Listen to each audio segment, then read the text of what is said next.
Sebenarnya banget banget gue juga sebenarnya dari dulu pengen nanya dan kebetulan gue kepikiran nih. Kalau misalnya vaksin ya, terus itu kan ada merek-mereknya. Kenapa sih kayak di Indo tuh yang masuk tuh cuma Sinovac, Sinovac, Aztec. Sinovac, AstraZeneca, sama satu lagi Sinopharm ya. Dan bedanya dua tuh apa? Terus kayak maksud gue, kalau di US ya, yang gue tahu ya, gue dengar dari nyokap gue di US ada vaksin mereknya Pfizer, gue kurang tahu cara bacanya. Sekalinya lu divaksin lu bahkan kayak udah boleh lepas masker cuy. Dan bahkan tuh katanya orang-orang kan kayak lu udah divaksin sekalipun lu masih bisa kena tapi mungkin lebih ringan atau gimana. Cuma di US tuh bahkan kayak udah berani lepas masker, meanwhile di sini lu udah vaksin pun lu tetap harus menerapkan protokol kesehatan gitu. Itu coba gue pengen mendengarkan pendapat yang sudah 4 tahun belajar dokter nih. Setahu gue kalau misalkan dari perbedaan nama itu ya beda produsen, beda tempat yang produksi dan juga beda isinya. Ada yang isinya virus yang dilemahkan, ada yang isinya protein gitu-gitu sih. Dan kalau di Amerika Serikat kan presentasi vaksinasinya tuh udah banyak gitu, kayaknya sih udah lewat 50%, makanya boleh aktivitas yang mungkin lebih tidak beresiko tuh boleh lepas masker gitu. Kalau di Indonesia meskipun jumlahnya udah lumayan banyak, tapi masih belum nyampe 50% lah, masih sedikit gitu. Kalau 50% orang Indo tuh kayak Tapi ini kan COVID lagi naik nih, Sol. Iya, Nah, terus menurut lu nih, kita harus apa ya? Maksudnya, lu kan dari orang kesehatan ya, kita harus bersikap apa gitu. Maksudnya kalau kalau gua nih orang awam kan, misalnya COVID ya lagi naik tinggi nih, nggak boleh keluar-keluar, terus katanya varian baru, papasan aja bisa kena, masker harus double gitu. Terus kalau bisa di rumah aja gitu. Cuma kan seminggu di rumah itu, menurut gue itu kan, ya gue bisa gila juga gitu loh. Nggak ngapa-ngapain gitu. Maksudnya gue juga tetap butuh ketemu orang gitu, meskipun cuma nongs kita protokol kesehatan gitu. Atau mungkin kalau gue mungkin olahraga sekarang cuma badminton ya. Karena futsal kan udah nggak mungkin gitu. Gue badminton apakah itu masih boleh atau gimana gitu. Terus ya menurut lo harus harus gimana lah dari orang kesehatan gitu. jadi kan harus dibalikin ke awalnya lagi, metode penularan COVID itu gimana? Metodenya itu kan dari droplet. Caranya nggak tertular bagaimana? Caranya kita menghindari droplet. Udah gitu aja sih intinya paling. Droplet ini kan jangkauannya itu 1 meter, kurang lebih. Jadi ya kalau bisa kita kalau mau ketemu orang juga jaraknya lebih dari 1 meter. Dan menghindari aktivitas-aktivitas yang harus teriak-teriak atau perlu effort buat ngeluarin suara kayak termasuk teriak, nyanyi-nyanyi itu dikurangin karena bisa itu penyebarannya lebih ini sih lebih bahaya gitu. Kalau misalkan emang kalau dari segi olahraganya ya sebenarnya emang nggak disarankan buat olahraga pakai masker ya, bisa dipilih olahraga yang berjarak gitu. Contohnya flying fox apa-apa? berjarak tuh. Apa? Skydiving juga berjarak. Bener, Jadi parasut gitu ya, iya, surfing gitu ya. benar. Oh, Gaple termasuk nggak tuh gaple? itu Iya. Cuy, gue kepikiran sesuatu. Kalau dulu yang kita belajar di SMA sih kayak struktur virus ya, dia dari RNA ya soalnya kalau nggak salah isinya RNA protein segala macam. Itu Virus ya. ya gue kurang tahu dah, gue udah lupa banget. Nah terus itu menurut gue kayak gimana ya, kayak contoh lu ambil rumput di hutan ku jadikan layang-layang, sabar ya. Kalau lu ambil kayak bulu kemoceng gitu ya, Bagus. contohnya ya, lu ambil bulu kemoceng atau bulu apapun dari segala sesuatu, nah terus itu kalau lu ketiup aja, kena angin aja, jangankan dari kipas angin atau gimana, lu kayak cuma asal jalan kencang terus dia kan pasti kayak bulunya tuh gerak gitu gak sih? Nah itu Iya, iya. itu logika gue kayak ngomong kayak yang kemoceng aja yang lu bisa masih lihat, yang masih bisa lu pegang tuh kena angin dikit aja tuh kayak langsung bergerak gitu. Ini lu gak bisa lihat dan gue yakin kayak masaknya tuh pasti jauh lebih enteng gitu loh. Hmm. Nah jadi droplet doang, kayak dari penularan dari droplet doang kayaknya Gak tau, gue tuh masih nggak terlalu percaya sih. Gue percaya dia menular dari droplet, cuma gue gak percaya dia menular hanya dari droplet. Bukan gak percaya, kayak masih mikir lah sampai sekarang. Gue juga tanya orang-orang gitu tuh, setiap temen gue yang kuliah dokter, gue juga kalau kepikiran gue pasti langsung tanya. Jadi bener, itu cuma dari droplet, hanya dari droplet. Sebenarnya ada kayaknya berapa bulan lalu tuh sempat ada kayak update guideline atau gimana tuh. Jadi penularannya itu bisa airborne. Kalau airborne itu partikel yang lebih ringan dari droplet, jadi penyebarannya bisa lebih jauh dari 1 meter. Cuman gue belum baca lagi pastinya kalau terkait COVID.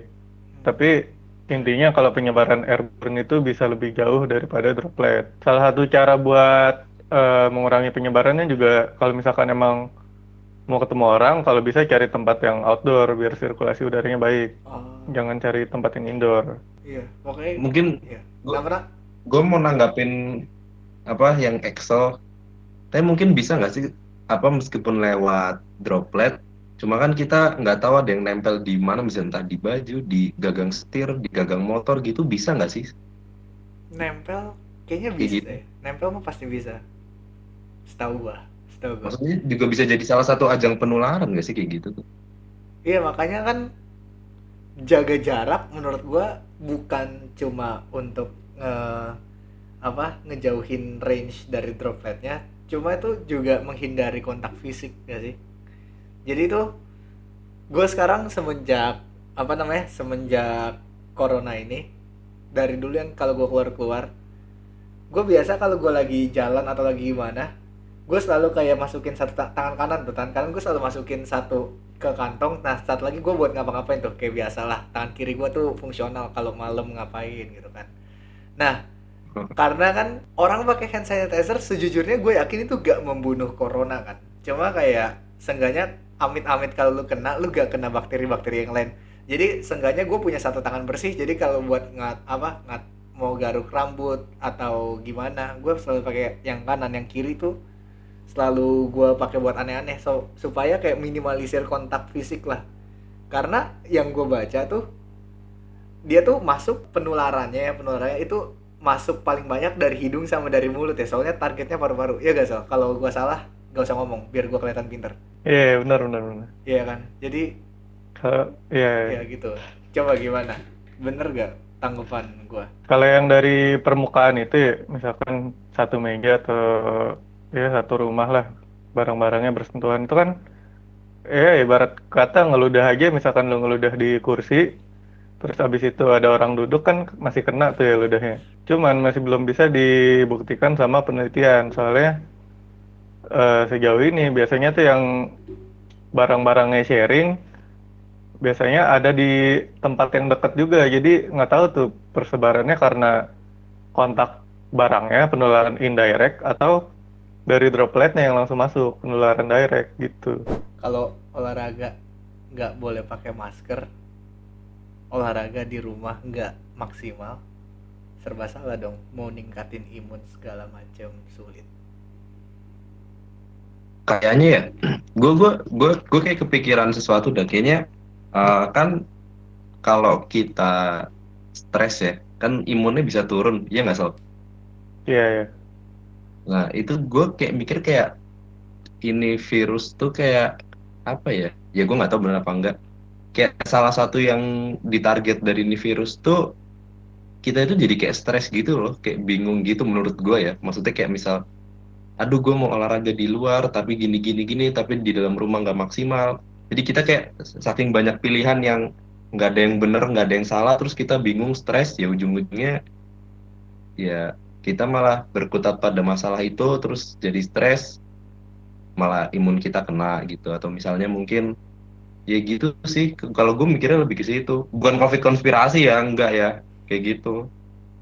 Sebenarnya tergantung tujuan dari olahraga lu. Kalau kita bertiga kan biasanya emang olahraga sekalian nyari sehat, nyari seneng kan. Jadi kayak Mm-mm. futsalan gitu, ya kan ngumpul-ngumpul sama teman.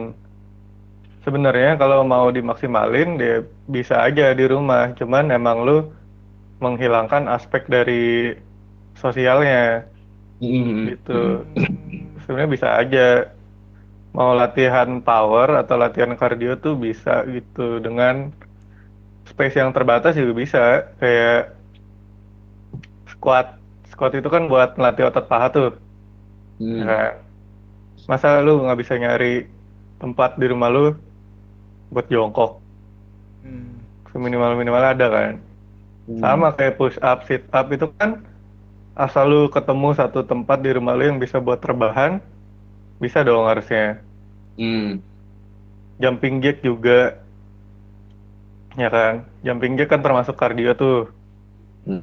Hmm. Itu juga bisa dilakuin di rumah kalau mau nyari sehat. Itu Kalau mau nyari sosial ya emang agak susah di rumah sih. ya Itu gua atau Iya misalkan sih. eh, naik turun tangga itu kan yang satu step gitu tuh. Kan lumayan tahu-tahu ya buat power, buat cardio. tahu. Kalau nggak bisa naik turun tangga, naik turun di teras itu juga bisa. Pokoknya cari tempat yang lebih tinggi gitu kan. Naik turun genteng juga Nah, bisa, bisa kalau tadi, mau tadi gue benerin mau antena. bilang naik naik naik daun gitu ya, pasti bisa turun daun juga BG, jadi lu naik turunin tuh. Bisa, bisa. Tuh bisa. Itu yang gue gak nyadar, yang ternyata kalau olahraga tuh kalau kita kita kayak sekalian nyari senang, nyari teman. Ya gue gak nyadar sih, pas lu ngomong gue baru kayak oh iya, makanya selama ini gue olahraga beda gitu rasanya. Bener bener bener, sebenarnya bisa bisa aja ya, berarti dimaksimalin ya. Bisa kalau lu ya bisa menyediakan waktu dan tempat sih. Moodnya beda tapi sih, kayak kalau seenggaknya nggak harus futsalan ya, kayak badminton atau seenggaknya yang ketemu orang walaupun masih bisa jaga jarak itu, kadang kan lu moodnya seneng, lu olahraganya tuh jadi psikologis lu kayaknya ya, kalau gua rasa kalau gua lagi moodnya seneng, psikologis gua enak, stamina gua tuh kayak susah habis gitu. Tapi kalau di rumah gua baru berapa round dari kayak misalnya workout yang high interval training gitu, gua baru berapa round itu gua udah mulai berasa bengek gitu. Nggak tahu sih, gue ngerasa gitu kayak dari dalam diri gue kalau seneng kuat-kuat aja gue lari gitu. Bisa sih itu salah Iya. satu faktor juga. Nah Iya. ini gua nggak tahu nih sebenarnya faktanya gimana, tapi kayaknya senam aerobik tuh bisa-bisa aja gitu. Sebelum senam aerobik kan merentangkan tangan dulu ya, udah jaga jarak tuh. Tapi kan Cuman gua nggak tahu kebenarannya gimana, soalnya aerobik kan rame-rame. iya kan, dropletnya Tapi kemana-mana kalau gak sih? dari aspek jaga jaraknya sih harusnya udah dapet. Cuman ya lebih baik olahraga yang aman-aman aja.